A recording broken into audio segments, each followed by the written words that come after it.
Breaking news দলীয় দুর্নীতির অভিযোগে এবার প্রয়োজনে দলের সুপ্রিমোকেও গ্রেফতার করা যাবে। আমার হাতে অরবিন্দ কেজরিওয়াল মামলার যে রিমান্ডের কপি রয়েছে, সেই কপিতে ভয়ানক কিছু কথা উল্লেখ করেছে এনফোর্সমেন্ট ডিরেক্টরেট, এবং এই এনফোর্সমেন্ট ডিরেক্টরেটের এই রিমান্ড কপিটা সেটা যদি দৃষ্টান্ত হয়ে যায়, অনেক দলের অনেক সুপ্রিমো, অনেক রাজা, অনেক রানীর এবার হাঁটু কাঁপতে শুরু করবে। ঠক ঠক ঠক ঠক ঠক ঠক ঠক ঠক ঠক ঠক ঠক ঠক ঠক ঠক কাঁপুনি ধরবে। তার কারণ দলে দুর্নীতি, দলের মাথা কিছু জানেন না, এই নিষ্পাপ ন্যাকামোটা আর চলবে না।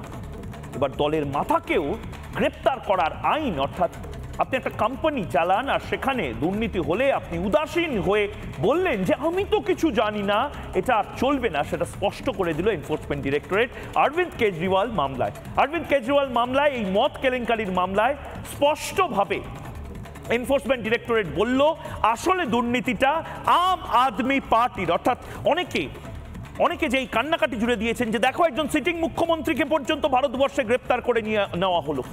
অরবিন্দ কেজরিওয়াল ঘটনাচক্রে একজন সিটিং মুখ্যমন্ত্রী, আসলে অরবিন্দ কেজরিওয়াল আম আদমি পার্টির সর্বময় কর্তা, এবং সেই কারণে গ্রেপ্তারটা করা হয়েছে। কি কারণে গ্রেপ্তার করা হয়েছে? নির্দিষ্টভাবে যে ধারার উল্লেখগুলো করা হয়েছে সেকশন 70 পিএমএলএ আইনে, তার যে পরিধি, সেই পরিধিটা বিন্যাস করা হয়েছে, বিস্তার করা হয়েছে, এবং সেইটা আপনি দেখতে পাচ্ছেন আপনার টেলিভিশন স্ক্রিনে। সেখানে নির্দিষ্টভাবে, মজার গল্পটা শুনুন, নির্দিষ্টভাবে এনফোর্সমেন্ট ডিরেক্টরেট বলেছে যে ব্যক্তি এবং কোম্পানির দুর্নীতির কথা এতদিন আমরা জানতাম, কিন্তু এই কোম্পানিটা যেন একটি পলিটিক্যাল পার্টি, একটি রাজনৈতিক দল, অর্থাৎ রিপ্রেজেন্টেশন অফ পিপলস অ্যাক্ট, জনপ্রতিনিধিত্ব আইন 1951 সালের সেকশন 21A অনুসারে এই অ্যাসোসিয়েশন আর বডি অফ ইন্ডিভিজুয়ালস, অর্থাৎ আমি আপনি মিলে একটা কোম্পানি খুললাম এবং সেই কোম্পানিতে দুর্নীতি হচ্ছে, আমি আপনি সেই কোম্পানির মাথায় বসে আছি, আমি আপনি জানি না, আমি আপনি ওই অজানা রোগ, যে রোগটার নাম আমি তো কিছু জানি না, চলবে না, গ্রেপ্তার হবেন, আপনি গ্রেপ্তার হবেন, আমি গ্রেপ্তার হতে পারি। রেস্তোরাঁতে ফুড পয়জনিংয়ে হাজার হাজার মানুষ আপনার খাবার খেয়ে মারা যাচ্ছে, আপনি রেস্তোরাঁ মালিক হিসেবে বলতে পারেন না আরে এটা তো কাস্টমারদের দেখার উচিত ছিল, আরে এটা তো প্লেটের মধ্যে ছিল কিনা দেখার উচিত ছিল, চলবে না। অর্থাৎ কি বোঝা গেল যে পার্থ চট্টোপাধ্যায় দুর্নীতি করেছে সেটা শুধু ব্যক্তি দুর্নীতি নয়, বোঝা গেল জ্যোতিপ্রিয় মল্লিক দলের একেবারে ফাউন্ডিং মেম্বারদের একজন, তার দুর্নীতিটা দলীয় দুর্নীতি। বোঝা গেল যে তৃণমূল কংগ্রেসের যেভাবে টাকা সিজ করেছিল এনফোর্সমেন্ট ডিরেক্টরেট অ্যালকেমিস্ট মামলাতে, দলীয় দুর্নীতি, এবং প্রয়োজনে দলের যে মাথা তাকে পর্যন্ত জিজ্ঞাসাবাদ বা দরকার পড়লে জেলে পাঠাতে পারে এনফোর্সমেন্ট ডিরেক্টরেট যদি চায়। এই Arvind Kejriwal versus government of India বা এনফোর্সমেন্ট ডিরেক্টরেট যাই বলুন যে মামলা, সেই মামলা অন্তত সেই নজির সৃষ্টি করে গেল। হাউ মাউ খাও তৃণমূলের দুর্নীতির গন্ধ পাও। যেখানেই দুর্নীতি সেখানেই ইডি, যেখানেই ইডি সিবিআই থাবা বসাচ্ছে সেখানেই যেন তৃণমূলের যোগ বেরোচ্ছে। এক অদ্ভুত মিল, সীতা গীতা রাম শ্যামের মতন ইডি সিবিআই আর তৃণমূল পাশাপাশি, কাছাকাছি নয়, প্রতিপক্ষ হিসেবে যেন প্রতি জায়গায়। কলকাতার অবৈধ নির্মাণ, সেখানেও সেই কেলেঙ্কারিতেও এবার হয়তো সিবিআই গন্ধ পেয়ে পরিমরি করে সক্রিয় হয়ে উঠল লালবাজার পুরসভা এবং ববি হাকিম নিজে। তার কারণ এবার ববি হাকিম নিজে হয়তো বুঝতে পারছেন যদি সত্যি কোর্ট সিবিআই দিয়ে দেয় তাহলে ববি হাকিমও হয়তো অ্যারেস্ট হতে পারেন। আর অন্যদিকে আরও এক মন্ত্রীর বাড়ি থেকে টাকা উদ্ধার হলো, ফোন বাজেয়াপ্ত করা হলো, সেখানেও ইডি সিবিআই। পাড়ায় বিশ্বাস করুন, পাড়ায় চায়ের কাপে তুফান উঠছে। এটা যেন বিশ্বকাপের উত্তেজনা। হারাধনের কয়টি ছেলে রইল পড়ে, হারাধনের কোন ছেলেটি যাবে জেলে, কোন মেয়েটির চুরির দায়ে যাচ্ছে জেলে, গা ছমছম কি হয়, কখনো মজা কখনো ভয়। একটা সাসপেন্স থ্রিলার চলছে বাংলাতে, এবং এই সাসপেন্স থ্রিলার তৃণমূল না থাকলে আমরা দেখতে পেতাম না। কেউ তো আবার সোশ্যাল মিডিয়ায় অনেকে লিখে ফেলছেন দিল্লি তো ঝাঁকি হ্যাঁ পশ্চিম বাঙ্গাল অভি বাকি, অর্থাৎ দিল্লিটা শুধু ট্রেলার, পশ্চিমবঙ্গে গোটা সিনেমাটা দেখানো হবে নাকি। আমি কিছু বলছি না, আমি বাংলার মানুষের কথাগুলো তুলে ধরছি। বাংলাতে ওই ঠকঠক করে কাঁপুনি, যে কাঁপুনি ধরেছে দিল্লিতে, সেই কাঁপুনিটা এখানেও দেখা যাচ্ছে, অনুভব করতে পারছে অনেকে। দেশের রাজধানী দিল্লির মুখ্যমন্ত্রী কেজরিওয়ালকেও যদি ইডি না ছাড়ে, বাংলার নেতারা যারা বিশাল বড় বড় জেলার বাঘ হয়ে থাকে, যারা বিশাল বড় বড় কথা বলে ফাঁসিতে ঝুলিয়ে দাও, এই করে দাও ওই করে দাও, তারা কোন ছাড়? ছোট্ট প্রতিবেদন নেব এবং প্রতিবেদনের পর বিতর্কে ফিরব। নিরাপত্তা দেখলেন, কেমন নিরাপত্তা দেখলেন? থরথর থরথর করে কাঁপছে চোর মমতা। একটা দলের ছোট বড় কোনো নেতা দুর্নীতি করলে তার দায় কি দলের প্রধানের নয়? কেজরিওয়ালের বিরুদ্ধে ইডির রিমান্ড কপিতে সেরকমই উল্লেখ করা হয়েছে। অর্থাৎ একটি রাজনৈতিক দলকে একটি সংস্থার মতোই দেখছে এনফোর্সমেন্ট ডিরেক্টরেট। প্রোফর্মা যেটা সাবমিট করেছে আদালতে, সেখানে নির্দিষ্টভাবে বলেছে একটি দল যদি দুর্নীতির সঙ্গে যুক্ত হয় তাহলে দলের মাথা বা প্রধান জানতে পারে না, এটা হতে পারে না। প্রয়োজনে দলীয় প্রধানকেও গ্রেপ্তার করা যেতে পারে। এই সেকশন 70 তার যে আইন বৃদ্ধি করে দেওয়া, এটা অত্যন্ত উল্লেখযোগ্য। কেজরিওয়ালের গ্রেপ্তারিতে এমনিতেই চাপে রয়েছে তৃণমূল কংগ্রেস, কারণ হেমন্ত থেকে কেজরিওয়াল ইডি সিবিআই বুঝিয়ে দিয়েছে যে যত বড় পদেই থাকুক না কেন চুরি করলে রেহাই নেই। কেজরিওয়ালের গ্রেপ্তারির পর বাংলার শাসক দলকে কটাক্ষের বন্যা বইয়ে দিয়েছে বঙ্গ বিজেপি ব্রিগেড। একটু কষ্ট তো হবেই, কিন্তু লোকজন বলছে যতই করো কান্নাকাটি, মাফলারের পর হাওয়াই ছুটি। হাওয়াই ছুটিও রেডি হয়ে যাক, মাফলার তো ঢুকে গেছে ভেতরে, শীতকালও নেই এখন, এবার হাওয়াই ছুটির সময় আসছে। বাংলায় ইডি সিবিআই যেদিকেই তাকাচ্ছে সেদিকেই দুর্নীতির পাহাড়, এবং সব ক্ষেত্রেই যোগ মিলছে তৃণমূল কংগ্রেসের। চন্দ্রনাথ সিনহার বাড়ি থেকে বিপুল টাকা উদ্ধার হয়েছে। স্বরূপ বিশ্বাসের বাড়িতে টানা 3 দিন ধরে তল্লাশি চালালো আয়কর দপ্তর। এদিকে মহুয়া মৈত্রের ফ্ল্যাট এবং অফিসে হানা দিয়েছে সিবিআই। শাসক দল অবশ্য এখনো রাজনৈতিক প্রতিহিংসার সুরেই অনড়। তারা তো বলছে আপকি বার 400 পার, হয়তো তারা ভাবছে এগুলো করে 500 পার হতে পারে, সেই জন্য বিরোধীদের কণ্ঠরোধ করার চেষ্টা চলছে। আমি আবার বলছি, এটা একটা রাজনৈতিক পরিকল্পনা এবং বিরোধীদের সামগ্রিকভাবে কণ্ঠরোধ করার জন্য একটা রাজনৈতিক চক্রান্ত। চাকরি, গরু, কয়লা, রেশন, এমনকি জলাশয় পর্যন্ত চুরি যাচ্ছে বাংলায়। ইডি সিবিআই যেভাবে তৎপর, এরপর কে? সেই চিন্তায় ঘুম উড়েছে ঘাসফুল শিবিরের। বালু, পার্থ, কেষ্ট প্রত্যেকেই দুর্নীতির দায়ে জেলে। ইডির আতশ কাঁচে আরও মন্ত্রী রয়েছেন। দেশের রাজধানীর মুখ্যমন্ত্রীকে যদি কেন্দ্রীয় এজেন্সি না ছাড়ে, বাংলার ছোট বড় নেতারা কোন ছাড়? দুর্নীতি করলে এই ভয়টা থাকা দরকার, কারণ ধামাধারিরও বিপদ ভারী। রিপাবলিক বাংলা। অনেকে বলছেন দিল্লি আভি ঝাঁকি হে, কাশিম মথুরা বাকি হের মতন পশ্চিমবঙ্গাল বাকি। আমি জানি না কোনটা ঠিক। অনেকে আবার বলছেন গা ছমছম, কি হয়, কখনো মজা কখনো ভয়। আপনি কি বলছেন? আপনি আমাকে জানান। দিল্লিতে যদি মুখ্যমন্ত্রীও গ্রেপ্তার হতে পারেন, আম আদমি পার্টির মতন দলের সুপ্রিমো গ্রেপ্তার হতে পারেন, বাংলাতে কার পালা?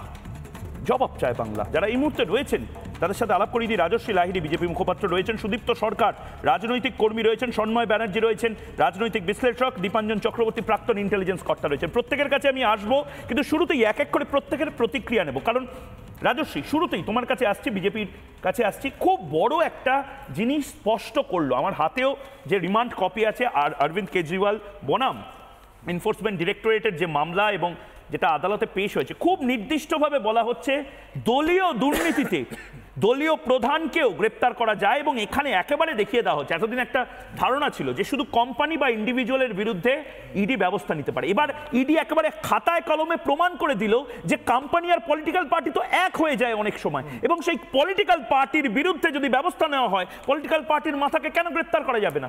ভয় ধরবে তো এবার অনেকের। একদমই, আমরা তো বারবার করেই বলছি যে দেখুন, পশ্চিমবঙ্গে তো আমাদের একটা রাজনৈতিক কোম্পানি আছে, এটা পিসি ভাইপোর কোম্পানি। তো এই কোম্পানি যে দুর্নীতির মাথা, দুর্নীতির কিংপিং, এই নিয়ে তো কোনো সন্দেহ নেই। কারণ all roads lead to Rome, যেমন একটা ইংরেজিতে ছোটবেলা একটা প্রবাদ বাক্য ছিল, তেমনি সমস্ত দুর্নীতির রাস্তা, সে বীরভূমে হোক, হাওড়ায় হোক, আপনার সন্দেশখালি হোক, বকখালি হোক, পুরুলিয়া হোক, উত্তরবঙ্গের হাতিচুড়ি হোক, সব ন্যাশনাল হাইওয়ে ধরে ঘুরে গঙ্গা পেরিয়ে টুক করে এসে কালীঘাটে ঢুকে পড়ছে বা ক্যামাক স্ট্রিটে ঢুকে পড়ছে। তো সব রাস্তা দুর্নীতি তো কেন্দ্রবিন্দু একটাই জায়গায়। আমরা তো সংবাদ মাধ্যমে দেখলাম যে ট্রাঙ্কে করে নাকি টাকা প্রতি সপ্তাহে পুলিশ গ্রিন করিডোর করে ওই গঙ্গাপাড়ের কোনো একটি বাড়িতে নাকি পৌঁছে দেয় দক্ষিণ কলকাতার। তো এবার এইটা যখন এতদূর যখন বলা হচ্ছে, সব মাথা যখন এক জায়গায় গিয়ে পৌঁছে যাচ্ছে, যে কোনো দুর্নীতি খুঁড়তে গেলেই সেখানে টুক করে দেখা যাচ্ছে যে ঘাপটি মেরে কোনো একটা ওই তৃণমূল সেখানে দেখতে পাওয়া যাচ্ছে। মানে ওই যে প্রবাদ ছিল না, ওই প্রবাদের মতনই হচ্ছে, ওই খাড় খাড়কের মতন সব তৃণমূল চোর নয়, কিন্তু সব চোরই নাকি দেখা যাচ্ছে তৃণমূল। কিন্তু এখানে তো ইডি প্রায় রিলিফ দিয়ে দিল, অর্থাৎ তৃণমূলের নিচু তলায় কেউ যদি চুরি করে সেই দায়টাও আসলে হচ্ছে উঁচুতলার যারা একেবারে মাথায় বসে আছেন তাদের। কারণ কি অরবিন্দ কেজরিওয়ালের এই চুরি উনি করেছেন কি করেননি তার থেকেও ইম্পর্টেন্ট হচ্ছে অরবিন্দ কেজরিওয়াল দলের মাথা এবং উনি জানেন না। একদমই তো সেটা, কারণ যতক্ষণ না ওপর থেকে নির্দেশিকা আসবে, তুমি মনে করো মমতা বন্দ্যোপাধ্যায় হচ্ছেন মুখ্যমন্ত্রী, পার্থ চট্টোপাধ্যায় হচ্ছেন শিক্ষামন্ত্রী, বালু হচ্ছেন আরেকটি মন্ত্রী, বন দপ্তরের মন্ত্রী, খাদ্য দপ্তরের মন্ত্রী, কল্যাণ বন্দ্যোপাধ্যায় তৃণমূলের সাংসদ, তৃণমূলের লোক, তিনি 2013 সালে হাইকোর্টে দাঁড়িয়ে বলছেন খাদ্য দপ্তরের দুর্নীতি হয়েছে। তখন বিজেপিও নেই, দূর দূরান্তে কেউ নেই। তো তাহলে পরে মাথা জানবে না? একে রেনকোট পরে স্নান করার মতন যে ইউপি আমলের যে কথাগুলো বলা হতো, মমতা পার্থ চট্টোপাধ্যায়ের আত্মসহায়ক মন্ত্রীর দপ্তরে বসে নাকি আদান প্রদান হয়েছে, টাকা দেওয়া নেওয়া, কিন্তু মন্ত্রী নাকি কিছু জানেন না। কুণাল ঘোষ বলছে সারদার বেনিফিশিয়ারি মমতা ব্যানার্জি, সব টাকা মমতা ব্যানার্জির বাড়িতে রাখা আছে। তো এর পরেও যদি কেউ মমতা ব্যানার্জিকে বলে যে না মমতা ব্যানার্জি কিছুই জানেন না, তাহলে এটা তো হচ্ছে অনেকটা ওই ঠাকুর বলতেন যে চোরকে চুরি করো আর গৃহস্থকে বলতেন সাবধান হও, এরকম ব্যাপার হয়ে যাচ্ছে না। তো মমতা ব্যানার্জি সবটুকু জানেন বলে গোটা পশ্চিমবঙ্গের দৃঢ় বিশ্বাস, কারণ 1,86,00,000 টাকার ছবি আর কেন বিক্রি হচ্ছে না এই প্রশ্নটা কিন্তু সবার থেকে যাবে। এমনকি সুদীপ্ত সেন কি কেউ নেই? কেউ কি আর্ট বোঝেন না? কেউ কি উল্টো ফুলকপিকে বুঝতে পারে না যে উল্টো ফুলকপি আর ওই পেঁচা কয় পেঁচানি, খাসা তোর চেঁচানি, এগুলো কি কোনো বাঙালি নেই বোঝার মতন?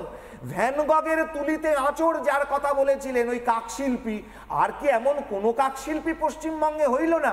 আমাদের জানা নেই। বেশ আমি সন্ময়দার কাছে যাব, কিন্তু সন্ময়দা একদম অ্যানালিসিসের জায়গা থেকে আপনার কাছে আসছি। আমি একবার আপনাকে একটি বক্তব্য, মমতা বন্দ্যোপাধ্যায়েরই বক্তব্য, এটা শুনিয়ে নিতে চাই এবং তারপর আমি আপনার কাছে জানতে চাই মমতা বন্দ্যোপাধ্যায় আসলে এই বক্তব্যটাকে এনফোর্সমেন্ট ডিরেক্টরেটের জন্য একটা অস্ত্র হিসেবে তুলে দিলেন না তো? একবার শুনে নি। আমায় বলেছিল প্রথমে ও ছিল ইরিগেশন মিনিস্টার, আরো অনেক মিনিস্টার ছিল আমার অত মনে নেই, লাস্ট ছিল ইরিগেশন মিনিস্টার। এবার ইরিগেশন মিনিস্ট্রিতে যখন ছিল আমি কিছু কমপ্লেন পেলাম, কিছু টাকার অভিযোগ পেলাম। যখন পেলাম তখন আমি ওখান থেকে ওকে সরিয়ে দিলাম, দিয়ে ফরেস্ট ডিপার্টমেন্টে দিলাম। ও আমায় কি বলে জানেন?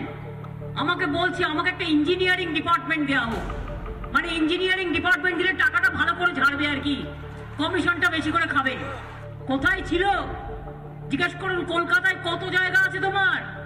কটা থাকো কোথায়? যেখানে থাকো তার চেহারা কি? অন্যের আগে বলবার আগে নিজে কত সম্পত্তি করেছো কলকাতা থেকে দুবাই, দুবাই থেকে কলকাতা, যাও মানুষকে জবাব দাও, তারপরে ভোট চাও। আমি সন্ময়দা আপনার কাছে আসবো খুব স্পেসিফিক। অরবিন্দ কেজরিওয়াল তিনি কতটা চুরি করেছেন, কত টাকা নিজের বাড়িতে রেখেছেন, তার থেকেও ইম্পর্টেন্ট এনফোর্সমেন্ট ডিরেক্টরেট বলছে যে অরবিন্দ কেজরিওয়ালের যে দল, সেই দলটা একটা কোম্পানির মতন চলতো এবং কোম্পানির মাথা যদি ধরা হয় সেটা অরবিন্দ কেজরিওয়াল, এবং অরবিন্দ কেজরিওয়াল কিং পিন হিসেবে ধরা হচ্ছে। কারণ কোম্পানিতে যেটা হচ্ছে তাতে একেবারে ইডি বা পিএমএল এর ভাষা অনুসারে সিইও উইল বি রেসপন্সিবল বা একেবারে top most person responsible. Mamata Bandyopadhyay তো ওপেনলি বলেছেন বারবার যে রাজীব বন্দ্যোপাধ্যায় বা ওই সুন্দর দেখতে ছেলেটা কি করেছে আমরা জানি না, সমস্ত কিছু জানি। মমতা বন্দ্যোপাধ্যায় তার মানে সমস্ত কিছু জেনে দুর্নীতিটাকে ইন্ডালজ করেছেন, এটা হতে পারে। বা এই মমতা বন্দ্যোপাধ্যায়েরা যে কথাটা বলছেন যে আমরা কিছু জানি না, এগুলো ব্যক্তিগত দুর্নীতি, সেই দিন শেষ হলো। ময়ূক, আমি শুরু করব রাজস্বী কথার পৃষ্ঠে একটা কথা দিয়ে, যে কথাটা একটু সংশোধন করে দেবো। সেটা হচ্ছে একটা কথা খুব চলছে এখন, সবাই জানেন, সবাই শোনেন, হয়তো তুমিও শুনেছো, সব তৃণমূল চোর হতে পারে কিন্তু দলটা চোর নয়। মানে এই যে কনসেপ্ট, সব তৃণমূল চোর হতে পারে কিন্তু দলটা কিছুতেই চোর নয়। আমি আজকে ইলেকটোরাল বন্ড নিয়ে কুণাল ঘোষের একটা যুক্তি শুনছিলাম, 1609 কোটি টাকা তৃণমূলের ফান্ডে পড়েছে, কিন্তু ওটা আমরা জানি না, বাইরের ড্রপ বক্স ছিল, সেই ড্রপ বক্সে কেউ একটা ফেলে দিয়ে চলে গেছে। মানে তৃণমূল দলের কনসেপ্ট বিল্ডিংটা হচ্ছে এই যে 1609 কোটি টাকাও লোকে এসে দান করে দিয়ে যেতে পারে। একজন ভিকিরিকেও ভিক্ষে দিতে গেলে ভিকিরি কিন্তু দাতার দিকে তাকিয়ে দেখেন, দাতা ভিকিরিকের দিকেও তাকিয়ে দেখেন। তৃণমূল কংগ্রেসে সেই কনসেপ্টটা নেই, বলে সেই পৃষ্ঠে বিচার করতে হবে রাজীব বন্দ্যোপাধ্যায় সম্বন্ধে মমতা বন্দ্যোপাধ্যায় কী বলেছেন। সেই রাজীব বন্দ্যোপাধ্যায় এখন টিভি চ্যানেলে আসেন, তৃণমূল কংগ্রেসের মুখপত্র হয়, তার দুবাইয়ে যদি ফ্ল্যাট থাকে, তিনি যদি অনেক অনৈতিক কাজ করে থাকেন, তাহলে তার বিরুদ্ধে ইনভেস্টিগেশন হলো না কেন? কেন ইনভেস্টিগেশন হলো না? কিসের জন্য হলো না? তৃণমূল কংগ্রেস করতে পারতো, বিজেপিতে গিয়েছেন, বিজেপি নয় করেনি, তৃণমূল কংগ্রেস তো করতে পারতো। আমি আজকে এই জায়গাটা অন্য প্রসঙ্গে আসবো, আমি কেজরিওয়াল, অরবিন্দ কেজরিওয়াল প্রসঙ্গেই বলছি। অরবিন্দ কেজরিওয়াল তার 100 কোটি টাকা গতকাল শুনলাম সেটা প্রায় 600 কোটি টাকার একটা স্ক্যাম, দুর্নীতি, আবগারি দুর্নীতি, দামের হেরফের, সরকারের হাত থেকে প্রাইভেটের হাতে দেওয়া, এই সমস্ত পুরো ব্যাপারটা। আমি ময়ূক, তোমরা বলছি তোমরা একটা ইনভেস্টিগেটিভ জার্নালিজম করো। এই পশ্চিমবঙ্গে আবগারি শিল্প যখন বামফ্রন্ট সরকার ক্ষমতায় আসে তখন 1100 কোটি টাকা এক বছরে তাদের আর্নিং ছিল, সেইটা এখন 18,000 কোটি টাকা আর্নিং হয়েছে পশ্চিমবঙ্গ সরকারের। শুধু তাই নয়, পশ্চিমবঙ্গ সরকার ডিস্ট্রিবিউশন, বিপণন, সমস্ত রিটেল ব্যবসা, সমস্ত ব্যাপারের মধ্যে ঢুকে পড়েছে এবং কারা কারা তার এজেন্সি পেয়েছে। আমি সাম্প্রতিককালে দেখছিলাম আইএফবি 43 কোটি টাকা তৃণমূল কংগ্রেসকে দিয়েছে। সেই আইএফবির করোনাকালের সময় মনে আছে, বম্বে স্টক এক্সচেঞ্জকে লিখতে হয়েছিল যে আমাদের কারখানা বন্ধ হয়ে গেছে, তার কারণ পশ্চিমবঙ্গ সরকারের ইনভলভমেন্ট, রাজ্যপালের ইন্টারফারেন্সের দরকার হয়েছিল কারখানাটা খোলার জন্য। ফলে তৃণমূল কংগ্রেসের কাছে যুক্তি এক্সপেক্ট করা যায় না। তৃণমূল কংগ্রেস মানে দুর্নীতি সমর্থক, কিন্তু মামাটি মানুষের একটা সততার প্রতীক নিয়ে তো সরকার এসেছিল। 2011 যখন পরিবর্তনটা এসেছিল তখন একটা হাওয়াই চটি, টালির বাড়ি এবং একটা মানে সাধারণ সততার বাণীকে ক্যাশ করে কিন্তু রাইটার্স হয়ে তিনি নবান্নে গিয়েছিলেন।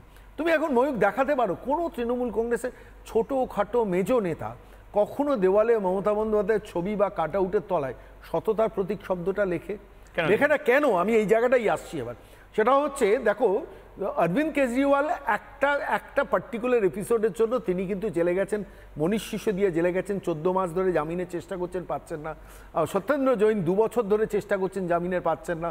তার সাংসদ গেছেন সঞ্জয় সিং এবং বিজয় নায়ার গেছেন, একাধিক ব্যক্তি গেছেন। কোন স্ক্যামের জন্য? একটা স্ক্যাম, আবগারি শিল্পে। পশ্চিমবঙ্গে এবার আসছি আমি এখানে, পশ্চিমবঙ্গে কটা স্ক্যাম? গরু, কয়লা, বালি, পাথর, শিক্ষা, সমস্ত কিছু। ঠিক আছে, আমি মানলাম যে সমস্তগুলো ইনভেস্টিগেশনের মধ্যে। আমি ময়ূক এখানে একটা পয়েন্ট বলে আমি তোমাকে উল্লেখ করে শেষ করব, সেটা হচ্ছে ভালো করে খেয়াল করে দেখুন, সরকার যখন ইনভলভ, সরকার ডাইরেক্টলি ইনভলভ, অর্থাৎ এদের পার্থ চট্টোপাধ্যায়, জ্যোতিপ্রিয় মল্লিকদের রেসপন্সিবিলিটি মমতা বন্দ্যোপাধ্যায় কেন নেবেন না? তার একটা তথ্য দিই তোমাদের। কলকাতা হাইকোর্টে একটা মামলা হয়েছিল, জাস্টিস অভিজিৎ গাঙ্গুলির ঘরেই মামলাটা যখন চলছিল, সেখানে দেখা যায় যে সুপার নিউমারিক পোস্ট করে চাকরি চোরেদের চাকরি বাঁচানোর জন্য ক্যাবিনেটে একটা এজেন্ডা নিয়ে আসা হয়েছিল। ক্যাবিনেটের এজেন্ডা কে ফিক্স করেন?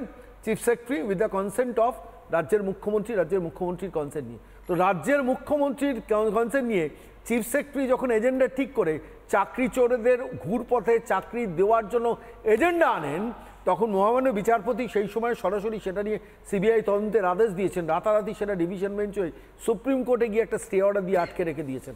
অর্থাৎ একটা সরকার যখন পরিষ্কারভাবে চাকরি চোরেদের হয়ে ক্যাবিনেটে এজেন্ডা আনছে, তাহলে সেই মুখ্যমন্ত্রী গ্রেফতার হবেন না কেন? কিন্তু আমার ইডির কাছেও প্রশ্ন, আমার তো প্রশ্ন সুদীপ্তদার কাছেও। সুদীপ্তদা, খুব স্পেসিফিক্যালি অরবিন্দ কেজরিওয়ালের আপনি মামলাটা যদি খুব ভালো করে ফলো করেন, সেকশন 70 পিএমএলএ আইনের সেকশন 70 ৭৭ নম্বর ধারা ইম্পোজ করে বলা হয়েছে শুধুমাত্র রাম, শ্যাম, যদু, মধু, সুদীপ্ত, ময়ূক, রাজশ্রী, সন্ময় না, গোটা আম আদমি পার্টি বা টোটাল পলিটিক্যাল পার্টিটা এই স্ক্যামের সাথে যুক্ত। মানে এটা যদি আম আদমি পার্টির ক্ষেত্রে হতে পারে, বাংলাতে তো যে কোনো সময় এনফোর্সমেন্ট ডিরেক্টরেট তৃণমূল কংগ্রেসকে অ্যাজ অ্যান অ্যাকিউজ দেখিয়ে দিতে পারে। তৃণমূল কংগ্রেসের দলীয় ফান্ড এনফোর্সমেন্ট ডিরেক্টরেট সিজ করেছে, তার মানে তার মাথাও গ্রেপ্তার হতে পারে। মানে এটা আমরা প্রিএম্প্ট করছি না, আমরা এটা অ্যাজিউম করছি না, কিন্তু অঙ্ক তো তাই বলছে। দাদা, এবার আমি বলি ময়ূক দা, এতক্ষণ তো সবাই ভয় লাগছে, নিজের রচনা দিল না, রচনা না, এটা তো স্পেসিফিক্যালি একটা একদম তথ্যভিত্তিক কথা হলো। রচনা কোথায় দাও? তথ্যভিত্তিক বলি, PMLA act, prevention of money laundering act 2002, এই অ্যাক্টটা যে আপনি সেকশন 70-র কথা বলছেন, সেইখানে আপনি যেরমভাবে ব্যাখ্যা এতক্ষণ দিলেন, আমি বলছি না সেকশন আমি 70 বলছি আছে না, আদালতে যে কেউ পাবলিক ডকুমেন্ট থেকে অরবিন্দ কেজরিওয়াল বনাম যে এনফোর্সমেন্ট ডিরেক্টরেটের মামলা যেটা আদালতে গেছে, যেখানে আইনজীবী মিস্টার রাজু ছিলেন, প্রত্যেকে স্পেসিফিক্যালি সেকশন 70 ইম্পোজ করার কথা আগেও বলেছিলেন, করে দেওয়া হলো। মানে একেবারে স্পষ্টভাবে আপনি যদি মানে আমি জানি না আপনি এটাকে ঘুরিয়ে ফিরিয়ে একটু মানে আপনার নিজের একটা টেনশন ফ্রি হওয়ার চেষ্টা করছেন কিনা, কিন্তু এখন আর আমি যদি একটু কথাটা না কেটে বলতে, মমতা বন্দ্যোপাধ্যায় না কেটে বলতে দিলে যারা এগিয়ে যেতে পারেন, হ্যাঁ কি না? শুনুন, যারা শ্রোতা তাদেরকে যদি শুনতে দেন তাহলে আমি বলতে পারি। তারা তো জানতে চাইছে মমতা বন্দ্যোপাধ্যায় সুপ্রিমো হিসেবে কেন কিছু জানতেন না। আমি এটাই তো বলছি, ED cannot make law. ED একটা পারসেপশন দিতে পারে কোর্টের সামনে, সেটা ইডি একটা কেস সাজাতে পারে বা কেস করতে পারে বা কেসের ইনভেস্টিগেশন আনতে পারে, বাট ইডি বা মানে enforcement director cannot make law করে পার্লামেন্টারি বডি আর জুডিশিয়ারিরা। যাই হোক, আমার কথা হচ্ছে তারা এখানে ইডি ল কোথায় বানিয়েছে, আপনি এই কথাটা বললেন, আমি আপনাকে আনইন্টারাপ্টেড বলতে দিলাম, কিন্তু আপনি এটা বলুন যে ইডি লটা বানিয়েছে কোথায়? লটা তো আছে, পাবলিক রিপ্রেজেন্টেশন আইন যেরকম রয়েছে সেরকম ভাবে পিএমএলএ আইন রয়েছে, সেকশন 70 তো দীর্ঘদিন ধরে আছে। মানে আইনটা কোথায়? আইনটাকে ব্যাখ্যা করে স্পষ্টভাবে বলে দিল যে একটা পলিটিক্যাল পার্টি যদি কোম্পানির মতন কাজ করে আর কোম্পানি সিইও যদি কিছু না জেনে বলে মা আমি তো কিছু জানি না, চলে না। একটা রাষ্ট্রায়ত্ত ব্যাংকের যদি চেয়ারম্যান সে না, তাহলে বলুন যে পলিটিক্যাল পার্টি, আম আদমি পার্টি যদি একটা পলিটিক্যাল পার্টি হয়, তৃণমূল কংগ্রেসও একটা পলিটিক্যাল পার্টি, তার মাথায় যে বসে রয়েছে তাকে তার মানে দায়িত্ব নিতে হবে। অ্যাকাউন্টেবিলিটি তৃণমূল কংগ্রেসের যে দেওয়াল লিখছে সেটা দিতে পারে না। আপনি কি ওদের হয়ে ব্যাটিং করবেন না আমাকে বলতে দেবেন? আমাকে একটু বলতে দেন। আচ্ছা না সুদীপ্তর কাছে আমার একটা প্রশ্ন আছে। আচ্ছা বলুন। আমার কথা হচ্ছে কোম্পানি আর political party, company is a profitable concern, political party or government is a non profitable concern. এই ডিসক্রিমিনেশনটা এই যে কোম্পানি আর পলিটিক্যাল পার্টির মধ্যে যে ডিফারেন্সিয়েশনটা, এটা করার দায়িত্ব আদালতের। লেট দি আদালত ডিসাইড। ইডি ডিসাইড করবে না যে কোম্পানি এই একটা পলিটিক্যাল পার্টি কোম্পানি হবে। আমি জানি না আদালতে কেসটাকে এই ডিফেন্সটা আসতে দিন ডিফেন্সটা। আমি পিসিআর কে অনুরোধ করব সারা দিন ধরে এটাই সহজ বাংলায় বোঝানোর জন্য আমি নিউজরুমে ভেঙে আমি আচ্ছা ঠিক আছে না আরো সহজ ভাষায় আমি বলবো পিসিআর কে স্লেট পেন্সিল নিয়ে যেভাবে একেবারে বাংলা ভাষায় তৃণমূল কংগ্রেসের কর্মীদেরকে বোঝানোর জন্য যেভাবে আমি স্লেট পেন্সিল ব্যবহার করেছিলাম, দেখে নিন একবার। অরবিন্দ কেজরিওয়ালের বিরুদ্ধে যে রিমান্ড কপি দেওয়া হয়েছে, ইডির যে রিমান্ড কপি আদালতে পেশ করা হয়েছে, সেই রিমান্ড কপি রয়েছে। আমি আমার ক্যামেরা পার্সনকে বলবো একবার এটা দেখানোর জন্য। এখানে নির্দিষ্টভাবে যেটা লেখা হয়েছে, এটা অরবিন্দ কেজরিওয়ালের যে রিমান্ড কপি, এবং এখানে আম আদমি পার্টিকে একটি পলিটিক্যাল পার্টি হিসেবে দেখানো হয়েছে। খুব কৌশলীভাবে এই রিমান্ড কপিটাকে লেখা হয়েছে। আইনি পরিভাষায় পলিটিক্যাল পার্টি হিসেবে দেখানো হলেও তার পাশাপাশি নিচে এটিকে কোম্পানি হিসেবে দেখানো হয়েছে। তার কারণ কি?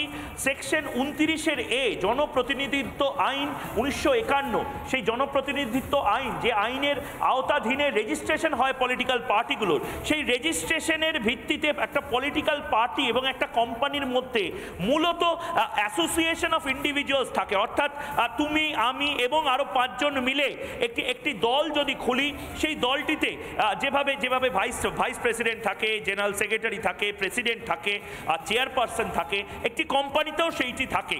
অর্থাৎ একটি কোম্পানিতে যদি দুর্নীতি হয়, কোম্পানির জেনারেল ম্যানেজার, কোম্পানির সিইও, কোম্পানির চেয়ারম্যান, বা একটি রাষ্ট্রায়ত্ত সংস্থা যদি দুর্নীতি হয়, সেখানকার চেয়ারম্যান যদি দোষী সাব্যস্ত হয়, তাকে যদি গ্রেপ্তার করা হয়, একটি হাসপাতালে যদি আগুন লাগে এবং হাসপাতালের যিনি একেবারে ভাইস চেয়ারম্যান বা চেয়ারম্যান আছেন তাকে যদি জেলে যেতে হয়, তবে একটি দলীয় দুর্নীতির ক্ষেত্রে দাঁড়িয়েও তার যে প্রধান তাকে জেলে যেতে হবে। এই সওয়াল জবাবটা এনফোর্সমেন্ট ডিরেক্টরেট আপের ক্ষেত্রে করেছে। আপকে প্রতি জায়গাতে দেখানো হয়েছে অ্যাসোসিয়েশন অফ ইন্ডিভিজুয়ালস, এবং সেটা যুক্তির সাথে বুঝিয়ে দেওয়া হয়েছে। ধরে নাও যে একটা বেসরকারি কোম্পানিতে ভাইস চেয়ারম্যান বা ভাইস প্রেসিডেন্ট লেভেলের যারা অফিসার তারা গ্রেপ্তার হয়েছেন, সিইও অর্থাৎ চিফ এক্সিকিউটিভ অফিসার বা চেয়ারম্যানকে প্রশ্ন করা যাবে না, তাকে গ্রেপ্তার করা হবে না। গোটা দলটা যদি দুর্নীতিতে ডুবে যায়, তাহলে এবার দলীয় প্রধানকেও গ্রেপ্তার করা যেতে পারে যদি এনফোর্সমেন্ট ডিরেক্টরেট সেভাবেই রিমান্ড তৈরি করে। অর্থাৎ এই যে রিমান্ডটা আম আদমি পার্টির ক্ষেত্রে হয়েছে। সুদীপ্তদা তুমি বলছো না আরে আমি এটা লিখেছি, এবার তো আপনি আমাকে ইডির চেয়ারম্যান বানিয়ে দেবেন, চিফ বানিয়ে দেবেন। এটা কোর্ট বলছে না, কোর্ট বলছে না ইডি রিমান্ড কপিতে কোর্ট অ্যাকসেপ্ট করেছে জিনিসটা। অ্যাকসেপ্ট করুক কোর্ট, সেটাকে লাইন অফ আপনাদের জন্য আলাদা আইন, আলাদা দেশ, আলাদা লিগ্যাল সিস্টেম বানাতে হবে। তৃণমূল কংগ্রেস অদ্ভুত একটা জায়গায় পরিণত হচ্ছে। কথা বলুন, প্রথম কথা হচ্ছে কটা মানুষ এখানে জানে যে লিকার যে স্ক্যামটা যেটা আনা হয়েছে? আরে লিকার স্ক্যাম ছাড়ুন, আগে আপনি বলুন। আরে লিকার স্ক্যাম, লিকার চা মদ এইসব ছাড়ুন। আপনি বলুন যে আপনি বলুন যে গরু চেনেন, কয়লা চেনেন, ইট বালি চুন সিমেন্ট মিড ডে মিলের চাল ডিম চেনেন তো? এই সমস্ত কিছু চুরি গেছে, চাকরি চুরি গেছে। সন্ময় দা এবং রাজশ্রী কথা বলতে চাইছে ছোট ছোট করে। শুনুন, উনি ক্যাবিনেট মিটিং এ এটা পাস করেছে বলে ওনাকে খুব ভালো করেছে। অরবিন্দ কেজরিওয়াল একেবারে খারাপ। এবার বলুন মমতা বন্দ্যোপাধ্যায় কেন জানে না বাংলায়? আচ্ছা সন্ময় দা মমতা বন্দ্যোপাধ্যায় ইট বালি চুন সিমেন্ট চাকরি বাংলাতে এতবার চুরি হয়েছে, সেগুলোকে ইন্ডিভিজুয়াল বলে দিচ্ছে।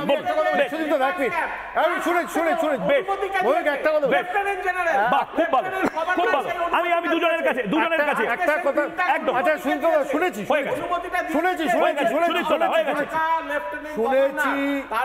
আরে বাবা শুনেছি হয়ে গেছে বেশ বলুন সন্ময় দা রাজশ্রী 30 সেকেন্ড করে, তারপর আমি দীপাঞ্জন চক্রবর্তীর কাছে যে কোনো সেন্সিবল লোক একটা খুব সিম্পল জিনিস জানে, একটা পলিটিক্যাল ডিসিশন না হলে কখনো সেই ডিসিশনটা ক্যাবিনেটে যায় না অ্যাপ্রুভালের জন্য। একটা পলিটিক্যাল ডিসিশন দরকার। যারা গণতান্ত্রিক ব্যবস্থায় যে সেট আপটা থাকে, একটা মন্ত্রিসভা একটা ডিসিশন পাস হতে গেল, এই আঞ্চলিক শক্তিগুলোর হয় কি ব্যাপারটা ওই পিসি ভাইপোর মধ্যে আলোচনা হয়ে যায়, ওখানে হয়তো মনীষ সিসোদিয়া কেজরিওয়ালের মধ্যে আলোচনা হয়ে যায়, কিন্তু একটা পলিটিক্যাল ডিসিশন থাকে, সেই পলিটিক্যাল ডিসিশনটাকে ক্যাবিনেটে র্যাটিফাই করে দেওয়া হয় এবং তারপর সেটাকে এফেক্ট দেওয়া হয়। এই সিম্পল জিনিসটা বোঝার সিম্পল জিনিসটা বোঝার মতো সুদীপ্তদার বুদ্ধি হলো না। আমাকে এটা খুব অবাক লাগছে, বিশ্বাস করুন। তিনি জানেন আসলে ময়ূক আঞ্চলিক দলগুলো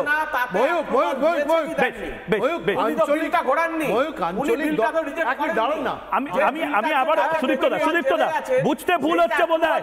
সুদীপ্তদা দিল্লিতে বসে আমরা এই আলোচনাটা করছি না, আমরা শুধু একটা জিনিস নিয়ে আমাদের বাংলায় কৌতূহল। রাজশ্রী আমি সেই জায়গাতেই আসছি, এই সেকশন 70 এটা কিন্তু বড় বড় ভয়ঙ্কর জায়গা ঢুকে পড়ে। এবার বারবার প্রাইভেট লিমিটেড কোম্পানি বলে তৃণমূল কংগ্রেসকে উল্লেখ করা হচ্ছে।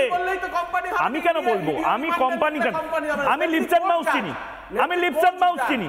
আপনি চেনেন লিপস এন্ড মাউসের নাম শুনেছেন তো? হ্যাঁ, লয় করছে বলে we are thankful to the ল।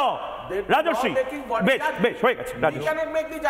ময়ূকদা, আমি সুদীপ্তদার মতন এত আইন টাইন তো জানি না, আমি খুব মুখ্য সূক্ষ্ম মানুষ। তবে আমি একটা জিনিস জানি, মমতা বন্দ্যোপাধ্যায় জানতেন যে জীবনতলায় বোমা বাঁধা হয়, ওখানে বাস স্ট্যান্ড দিয়ে লাভ নেই, প্রশাসনিক সভায় উনি এটা শওকাত মোল্লাকে বলছেন।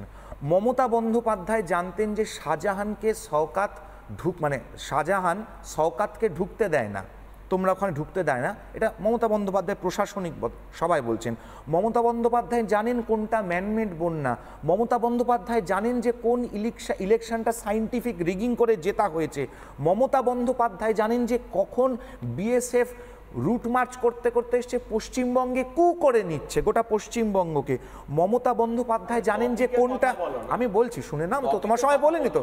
মমতা বন্দ্যোপাধ্যায় জানেন যে কোনটা ছোট ঘটনা, মমতা বন্দ্যোপাধ্যায় জানেন যে কোন ধর্ষণটাতে মেয়েটার দোষ, মেয়েটা প্রেগনেন্ট ছিল, মেয়েটার চরিত্র খারাপ ছিল, এগুলো মমতা বন্দ্যোপাধ্যায় জানেন। তাহলে এত কিছু যখন মমতা বন্দ্যোপাধ্যায় জানেন, যে দলের শুধুমাত্র একটা পোস্ট, বাকি সব কিছু লাম্প পোস্ট, মমতা বন্দ্যোপাধ্যায় জানেন যে 5 কোটিতে স্টেডিয়াম হয়ে যায়, 14 কোটি লাগে না। তাই জন্য মমতা বন্দ্যোপাধ্যায় প্রশাসনিক সভায় দাঁড়িয়ে বলেন যে একটু কম খাও, সবাই মিলে খেও না, একটা রাজ্যসভার এমপির পুরো টাকাটা পাচ্ছ, 14 কোটি লাগে না, আমাকে শেখাচ্ছ।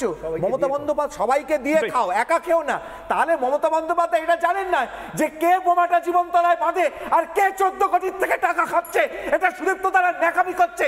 মমতা জানেন না যে অভিষেকের সম্পত্তি এসকালেটর ঝাড়বাতি ওই প্রাসাদ সম্পত্তি। আর একটা লাইন, মমতা এটা যদি জানেন যে রাজীব ব্যানার্জি গরুর রচনা ছাড়া আর কিছু পারে না, সম্পত্তি আছে, তাহলে মমতা চালিয়ে যাও। তাহলে মমতা বন্দ্যোপাধ্যায় এটাও নিশ্চয়ই জানেন যে 1240 কোটি টাকার সম্পত্তি কলকাতা শহরের মিনি পাকিস্তানের জনকেরও যে দুবাইতে আছে এটাও নিশ্চয় জানেন না। এটাও জানেন না যে মিনি পাকিস্তানের বাড়ি আর কতটুকু বাড়ি ছিল আর এখন কত বড় প্রাসাদ হয়েছে। এই প্রাসাদ কোন টাকায় কোন ব্যবসায় হয়েছে, কোন নীল সাদা রঙের এবং প্রধানমন্ত্রী নরেন্দ্র মোদীও বারবার কলকাতায় এসে, প্রধানমন্ত্রী নরেন্দ্র মোদী বাংলায় এসে বারবার কিন্তু এই দুর্নীতি নিয়ে হ্যামার করে গেছে। আমি শুনে নি একবার প্রধানমন্ত্রী নরেন্দ্র মোদীর এই বক্তব্যের অংশটি শুনে নি, তারপরে দীপাঞ্জন চক্রবর্তীর কাছে যাব। একবার শুনে নি।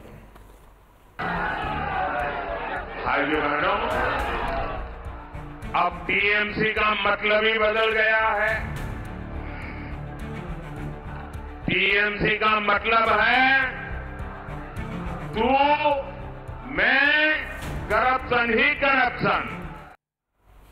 দীপাঞ্জন চক্রবর্তী প্রধানমন্ত্রী বলছেন তু মে আর করাপশন। আমি আছি আপনি সুদীপ্ত দা, আমি যেহেতু দীপাঞ্জন চক্রবর্তী অনেকক্ষণ বসে রয়েছেন, তু মে আর করাপশন বলা হচ্ছে। মানে আবারও বারবার বলছি যে গা ছমছম কি হয়, কখনো মজা কখনো ভয়। সোশ্যাল মিডিয়াতে এই একটা লিস্ট পুরো আমাদের টিম দিয়ে দিয়েছে।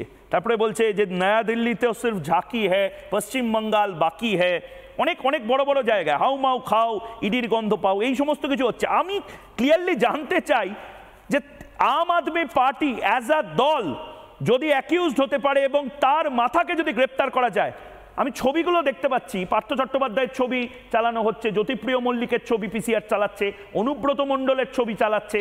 এরা তো তৃণমূলের জন্মলগ্ন থেকে আছে। একটা কোম্পানির জন্মলগ্ন থেকে এতজন এমপ্লয়ি যারা দুর্নীতির সঙ্গে যুক্ত জেলে আছে, সেই কোম্পানির সিইও বা পলিটিক্যাল পার্টির সুপ্রিমো সে কিচ্ছু জানলো না। দেখো যদি তুমি কোম্পানির কথাই বলছো, পিএমএলএ সেকশন 70 নিয়ে, আমি তোমাকে একটা ছোট্ট উদাহরণ দেব। এক সময় মিডিয়া মুঘল বলা হতো, সারা পৃথিবীর মিডিয়া বিজনেসের অন্যতম বৃহত্তম নাম ছিল রুপার্ট মার্ডাক। তার কোম্পানির নামটা আমি এখানে উচ্চারণ করলাম। রুপার্ট মার্ডাকের একজন সাংবাদিক স্টিং অপারেশন করে ব্রিটিশ এমপি কে একজনকে কয়েক কোটি টাকা দিয়েছিল। তার জন্য অ্যান্টি ব্রাইবারি অ্যাক্টে সেই সিইও 6 বছরের জেল হয়। একজন সাংবাদিক করেছিল, জেল হয় সিইও, এবং রুপার্ট মার্ডাককে বাধ্য হতে হয় তার অর্গানাইজেশন থেকে স্টেপ ডাউন করতে। নাও ব্যাপারটা হচ্ছে এই তৃণমূল যেরকম ভাবে একটা চলছে, কারণ এই কেন এই অ্যাকশনটা হয়েছিল, যে কোনো কোম্পানি বা যেখানে, এটাও তো একটা প্রাইভেট লিমিটেড কোম্পানি তৃণমূল, আমি তো রাজনৈতিক দল বলি না, কিন্তু এই দলটা বা এই সার্কাসের যে মালিক, তাদের একটা মিশন হয়, একটা ভিশন হয়, এবং নিচু স্তরের লোকরা সেটা ইমপ্লিমেন্ট করে। যেদিন এই কোম্পানির মালিক একটা ভিশন দেখিয়ে দিয়েছিলেন যে আমি গুন্ডা ছাড়াচ্ছি ভবানীপুর থেকে, সারা বাংলার গুন্ডা আমি কন্ট্রোল করি, এবং একটা মেসেজ চলে গেল, গুন্ডাদের উনি এখনো কন্ট্রোল করে যাচ্ছে। আরেকটা উনি নিজে না বলতে পেরে ওই কি সেন একজন আছেন মহিলা সাংসদ, তোমাদের কাছে আজ অবভিয়াসলি আছে ভিডিও, তিনি বলেছেন একা একা সব খেলে চলবে না, 25% নিজে খান আর 75% হেড অফিসে পাঠিয়ে দিন। সো এটা হচ্ছে এগেন সিইও বলুন, ওনার বলুন, তার মিশন আর ভিশন ক্লিয়ার, 11 বছর ধরে তাই চলেছে। পরিষ্কার ভাবে বলি, এই যেরকম ভাবে অরবিন্দ কেজরিওয়ালকে গ্রেফতার করা হয়েছে, এই ভদ্র মহিলাকে, এই তৃণমূল নামক সার্কাস দলটির মালিককে যদি হেফাজতে না নেওয়া হয়, বাংলার এত বড় বড় স্ক্যান্ডাল কোনোটাই কিন্তু বেরোবে না। কারণ সবগুলো ওনার মস্তিষ্ক প্রসূত, উনি লালন পালন করেছেন। তার ওই তুমি একটু আগে উদাহরণ দিচ্ছিলে, জেনারেল ম্যানেজার কখনো পার্থ, তো একটা অ্যাসোসিয়েট ভাইস প্রেসিডেন্ট অনুব্রত, এবং তার একটা সিইও রয়েছে, একটি সংবিধান বহির্ভূত ক্ষমতা উপভোগ করেন, এক উচ্চিংড়ে ফচকে ছোড়া। এরা মিলে সংগঠিত অপরাধ করছে। সুতরাং শুধু এই হাত পা গুলোকে ধরলে হবে না।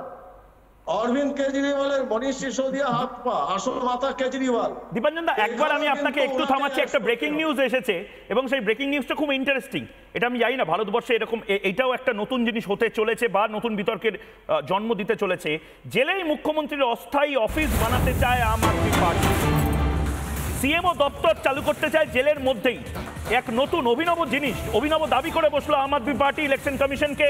তারা আগেই জানিয়েছে এবার পাঞ্জাবের মুখ্যমন্ত্রী ভগবত মান জেলেই অফিসের অনুমতি পেতে আদালতে যাবেন। জেল থেকে সরকার চালানো যায় না, কোথাও লেখা নেই এরকম। এই যুক্তি দিয়েছেন আম আদমি পার্টির অন্যতম নেতা এবং পাঞ্জাবের মুখ্যমন্ত্রী ভগবত মান। জেলের মধ্যেই অরবিন্দ কেজরিওয়াল, যেহেতু তিনি পদত্যাগ করেননি, তিনি জেলের মধ্যে বসেই দিল্লি চালাতে চান, এটাও একটা কিন্তু নতুন ধরনের জিনিস গোটা ভারতের মানুষ দেখতে চলেছে যে সত্যি সত্যি এই মুহূর্তে সত্যি জেলে কোনো পারমিশন দেওয়া হয় কিনা। আমি প্রত্যেকের থেকে এইটা নিয়েই প্রতিক্রিয়া নেব। রাজস্বী, এটা কিন্তু একটা ইউনিক জিনিস এবং একটা ট্রায়াল হতে পারে। এরপরেও যদি কেউ কোনো মুখ্যমন্ত্রী গ্রেপ্তার হন, সে যদি পদত্যাগ না করেন জেল থেকে, সে আদৌ দপ্তর চালাতে পারবেন কি পারবেন না, এটা একটা অভিনব জিনিস। দেখো ময়ূকদা, আমি ব্যক্তিগত আক্রমণ করতে চাই না, কিন্তু এই ভদ্রলোককে অত্যন্ত তুড়িয়াবস্থায় গোটা ভারতবর্ষ দেখেছে। তো সুপ্রিম কোর্টে যাবে, থাপ্পড় খাবে। প্রথম কথা হচ্ছে, দপ্তর চালাতে গেলে পরে সেখানে তোমার ফোন দরকার, সেখানে তোমার ফ্যাক্স দরকার, তোমাকে মিটিং করতে হবে। তুমি জেলের মধ্যে আইনত এগুলো কোনো কিছুই করতে পারো না। এগুলো পরিষ্কার জেলের মধ্যে যে প্রিন্সিপালস আছে, বিহেভিয়ারাল যে জিনিসগুলো মেনশন করা আছে, যে কারণে যে অনুব্রত জেল থেকে নাকি দল চালাচ্ছেন, এই সমস্ত অভিযোগগুলো উঠেছিল। তুমি জেল থেকে তোমার তো ফোন লাগবে, তুমি দপ্তর চালাতে গেলে তোমার তো ফোনটা লাগবে, তোমাদের ফ্যাক্স মেশিন লাগবে, তোমার তো চিঠি পত্র সমস্ত, তোমাকে মিটিং করতে হবে, তোমাকে মিটিং কন্ডাক্ট করতে হবে, বিভিন্ন লোকের সঙ্গে কথা বলতে হবে। তুমি জেল থেকে কিভাবে দপ্তর চালাবে? না না, কারণ এটা ইচ্ছাকৃত, এটা রাজনীতি, এটা রাজনীতি। এবং দেখো এখন 8টা বেজে গেছে, তো 8টার পরে ভাগবত মান বলছেন কিনা এটাই হচ্ছে কথা, যে সকাল 8টার আগে বলছেন না সকাল 8 মানে সন্ধ্যে 8টার পরে বলছেন। যদি সন্ধ্যে 8টার পরে বলে থাকেন সূর্যাস্তের পরে, তাহলে বুঝতে হবে এটা দীপাঞ্জন চক্রবর্তী। আমি যে পয়েন্টে ছিলাম, মানে এক একটা জিনিস অরবিন্দ কেজরিওয়ালের এই গ্রেপ্তারটা কিন্তু নতুন নতুন দরজা জানলা খুলে দিচ্ছে। সত্যিই যদি কোনোদিন সিএমও দপ্তর চালানো যায়, চিফ মিনিস্টার্স অফিস চালানো যায়, সেটাও কিন্তু নতুন হবে। এবং অনেকের জন্য, মানে প্রথম এভারেস্টে যিনি চড়েছিলেন তিনি অনেকগুলো পথ খুলে দিয়েছিলেন না, ঠিক সেরকম প্রথম মুখ্যমন্ত্রী যিনি জেলে গেছেন তিনি বাকি মুখ্যমন্ত্রীদেরকেও একটা করে কিন্তু জায়গা তৈরি করে দিচ্ছেন, যে দেখো এই জিনিস করা যায়, এই জিনিস নিয়ে তোমরা ভাবতে পারো। কি মনে হচ্ছে বাংলাতে অনেকের আতঙ্ক তৈরি হচ্ছে নেতাদের? না ময়ূক, দেখো ব্যাপারটা হচ্ছে, এতদিন আমরা শুনে এসেছি what Bengal thinks today rest of the India will think tomorrow. আমার মনে হয় বাংলার এই সমস্ত মন্ত্রী শান্তি এরা সমস্ত মাথা চাপড়াচ্ছে। আরে দিল্লি কি করে আগে ভেবে নিল? এটা তো আমাদের আগে করা উচিত ছিল। শিক্ষা দপ্তর জেলে, ওই খাদ্য না বন দপ্তর সেটা জেলে। পার্থ চ্যাটার্জি আবার জেল থেকে দপ্তর চালাক, পার্থ চ্যাটার্জি, জ্যোতিপ্রিয় মল্লিক সবাই জেল থেকে দপ্তর চালাবে। এবং বাংলার মন্ত্রিসভার যে প্রধান উনিও যাচ্ছেন জেলে। সো এখন ব্যাপারটা হচ্ছে যে বাংলাকে প্রিপারেশন নিয়ে নিতে হবে, কারণ এটা টেকনিক্যালি নট পসিবল, যেরকম ভাবে রাজর্ষি বলছিলেন। ওখান থেকে কোনো কমিউনিকেশন জেলের ভেতর থেকে করা যায় না। অরবিন্দ কেজরিওয়ালের ভাবা উচিত, উনি নিছক একজন অভিযুক্ত, উনি এখন আর মুখ্যমন্ত্রী নন। উনি বকলমে কাউকে দিয়ে চালাতে পারেন বাইরে থেকে, কিন্তু ওরা ভেতরে ফোনে কি করে ইউজ করবেন? একটা মিনিস্টারের অফিস কি করে ভেতরে হবে? সিকিউরিটি রিজন হবে না, আইন আদালত পারমিশন দেবে না। ঠিক আমি সন্ময় বন্দ্যোপাধ্যায় এবং সুদীপ্তদার কাছে যাওয়ার আগে আরেকটা ব্রেকিং নিতে চাই। একের পর এক ব্রেকিং আসছে দিল্লি থেকে। এই মুহূর্তে আরেকটা ব্রেকিং, অরবিন্দ কেজরিওয়ালের আবেদন ফেরালো দিল্লি হাইকোর্ট। গ্রেপ্তার হওয়ার পরে আবার দিল্লি হাইকোর্টের দ্বারস্থ হয়েছিলেন অরবিন্দ কেজরিওয়াল। গ্রেপ্তারের বিরোধিতা করে হাইকোর্টে আবেদন করেছিলেন দিল্লি হাইকোর্ট। আবেদন ফেরালো, দ্রুত শুনানির আবেদন ফেরালো দিল্লির হাইকোর্ট। কোনো ইমার্জেন্সি হিয়ারিং হবে না, কেজরিওয়ালের আবেদন শুনলই না দিল্লি হাইকোর্ট। সময় খারাপ যাচ্ছে অরবিন্দ কেজরিওয়ালের, সময় খারাপ যাচ্ছে আম আদমি পার্টির। সন্ময়দা, অরবিন্দ কেজরিওয়াল যে কথাটা বারবার বলছি, অরবিন্দ কেজরিওয়াল বোধহয় পথ দেখাচ্ছে। বাংলার নেতারা বোধহয় সত্যি খুব হালকা করে নিয়েছিল এনফোর্সমেন্ট ডিরেক্টরেটকে। ময়ূক, আজকে সংবাদ মাধ্যমে দেখছিলাম বিরোধীরা একটা হাওয়া তোলার চেষ্টা করছে যে সিটিং মুখ্যমন্ত্রী, ভারতবর্ষের স্বাধীনতার 7 দশক বাদে সিটিং মুখ্যমন্ত্রী কি করে জেলে যান, কি করে তাকে অ্যারেস্ট করা যায়? আমার প্রশ্নটা এখানে খুব স্পেসিফিক। উনি সিটিং মুখ্যমন্ত্রী হিসেবে জাননি, এটা মানুষকে পরিষ্কার করতে হবে। এখানে এনফোর্সমেন্ট ডিরেক্টরেট লিখছেন উনি আম আদমি পার্টির সুপ্রিমো হিসেবে গেছেন, as a kingpin of Aam Aadmi party. ঘটনাচক্রে ওই দলের সুপ্রিমোই হচ্ছে মুখ্যমন্ত্রী। দিল্লির মুখ্যমন্ত্রী হিসেবে তো অরবিন্দ কেজরিওয়ালের নামটাই এখনো আছে। আমার প্রশ্নটা খুব স্পেসিফিক একটা, সেটা হচ্ছে সিটিং মুখ্যমন্ত্রী হিসেবে করাপশন করা যায় আর সিটিং মুখ্যমন্ত্রী হিসেবে জেলে যাওয়া যায় না। এই যুক্তিটা আমার কাছে বারবার ভাবিয়েছে যে একজন মুখ্যমন্ত্রী সিটিং হয়ে যখন অপরাধটা করেন, যখন এই ব্যাপারে অভিযুক্ত হন, তখন সেটা তিনি তো সিটিং থাকেন। এক দ্বিতীয় যে প্রশ্নটা আমার কাছে আছে, যে এত কথা বলা হচ্ছে, আচ্ছা হাইকোর্টে তো গেলেন, হাইকোর্ট তোমরা দেখালে রিজেক্টেড হচ্ছে, সুপ্রিম কোর্টে গেলেন না কেন অভিষেক মনু সিংভি? রাত্রিবেলা সুপ্রিম কোর্ট খুলিয়ে অনেক তো রায় তো নিয়ে এসছেন। দিল্লির হাইকোর্ট 7 দিনের জন্য ইডি কাস্টাডি দিল। প্রাইমা ফেসি এভিডেন্স না দেখলে দিল্লির হাইকোর্ট নিশ্চয়ই দিত না। সুপ্রিম কোর্টে অভিষেক মনু সিংভি থাকা সত্ত্বেও সেখানে গেলেন না কেন? 2, তৃতীয়ত হচ্ছে আরেকটা খুব জিনিস ইন্টারেস্টিং আমার খালি বারবার মনে হচ্ছে, তুমি একটু খেয়াল করে দেখেছো ময়ূক, যে ইন্ডি জোটের মধ্যে একটা ছোট ছোট ক্লাব ছিল, এটা একটা ব্লক, ওটা একটা ব্লক। এই ইন্ডি জোটের মধ্যে স্পেশাল ব্লক ছিল মমতা বন্দ্যোপাধ্যায় এবং অরবিন্দ কেজরিওয়াল। তোমরা খেয়াল করে দেখেছো যে যেখান থেকে কংগ্রেসের সঙ্গে তারা একটা দূরত্ব মেনটেন করছেন, তারা আলাদা সিদ্ধান্ত নিচ্ছিলেন, আলাদা আলোচনা করছেন ইন্ডি জোটের মধ্যে কে কনভেনার হবে, মল্লিকার্জুন খাড়গে কনভেনার হবে, সেই মিটিংটা করেছেন মমতা বন্দ্যোপাধ্যায়, উদ্ধব ঠাকরে এবং তার সঙ্গে এই অরবিন্দ কেজরিওয়াল। অর্থাৎ এদের মধ্যে একটা সিমিলারিটি আছে। এখানে আমি একটা কথা বলে শেষ করব। একটাই কথা জিজ্ঞেস করছি যে এটা কি একটা খুব বড় মেসেজ দিল? না, আমি একটা জিনিস সন্ময়দার থেকে জানতে চাই, এটা কি খুব বড় মেসেজ দিল বাংলার সেই সমস্ত বাঘেদের জন্য যে ভাই এনফোর্সমেন্ট ডিরেক্টরেট যদি চায় তাহলে অনেক দূর অবধি যেতে পারে এবং অনেক বড় বড় বাঘে এবং ছাগলকে এক ঘাটে জল খাওয়াতে পারে? দেশের আইন, দেশের সংবিধান, দেশের মানুষ কোনো রাজনৈতিক চৌর্যবৃত্তির থেকেও কি ওপরে হতে পারে না, কখনো হতে পারে না। ফলে আলটিমেটলি মানুষের রেভিনিউ যখন চুরি হয়, দেশের আইন এবং সংবিধান সেটাকে প্রোটেক্ট করার জন্য তিনি যত বড় মাথাই হন তাকে জেলে পোড়ানোর জন্য সেই আইন এবং সংবিধান পারমিশনটা দেয়। আইপিএল চলছে, আজকে মমতা বন্দ্যোপাধ্যায় এবং অরবিন্দ কেজরিওয়ালের দুটো রাজনৈতিক দলই কোনো রাজনৈতিক মতাদর্শ ছাড়া তৈরি একটা রাজনৈতিক দল, তাই তারা তো এই চুরি এবং শুধুমাত্র রাজনীতি করার নোংরামি করাটাই করবে। সুদীপ্ত দা আপনার কাছেই আসছে, কিন্তু আমি একটা গেসিং গেম, অরবিন্দ কেজরিওয়াল একদম মনীষ সিসোদিয়া প্রত্যেকে। সুদীপ্ত দা একটা সুদীপ্ত দা লোকসভা ভোট আসছে, আইপিএল শুরু হচ্ছে। সুদীপ্ত দা একটা গেস খেলা খেলি আমরা, যেরকম কে জিতবে কে হারবের মতন। এরপরে আপনাদের দল থেকে কেউ কি জেলে যাওয়ার সম্ভাবনা রয়েছে? আমি একটা কথা বলি, সিবিআই আজকে মহুয়া মৈত্রের বাড়িতে গেছিল না, আবার বলতে দেবেন, টাকা নিয়েছে, লগইন আইডি ক্রেডেনশিয়াল বিক্রি করেছে। বহিষ্কৃত সাংসদ একটা। সুদীপ্ত দা অনেকগুলো দুর্নীতি অরবিন্দ কেজরিওয়ালের, এই যে আপনি বলছেন না লিকার চা, মদ, আবগারি, একটা জিনিস সবকটার মানে একটা মদের কেলেঙ্কারি। আপনাদের এখানে কয়লা, গরু, হাতি চুরি, কয়লা, গরু, আর কি আছে?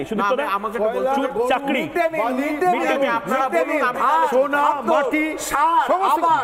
স্বচ্ছ ভারতের পায়খানা,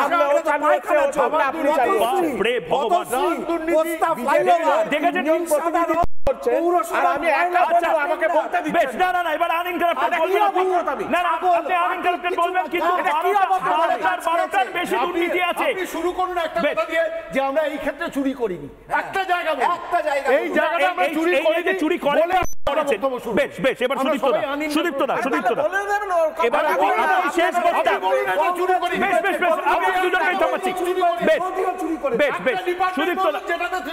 এবার আপনি বলুন যে এই এতগুলো চুরির অভিযোগ, দলের মাথা কিচ্ছু জানেন না? সুদীপ্ত দা আনইন্টারাপ্টেড বলুন, কিন্তু এটা তো জানেন বিরুদ্ধে অভিযোগ কি উঠেছে, উনি নাকি লিকার প্রাইভেট কিছু এদেরকে মমতা বন্দ্যোপাধ্যায় উনি কমিশন নিয়ে লাইসেন্স দিয়েছে কলকাতা থেকে।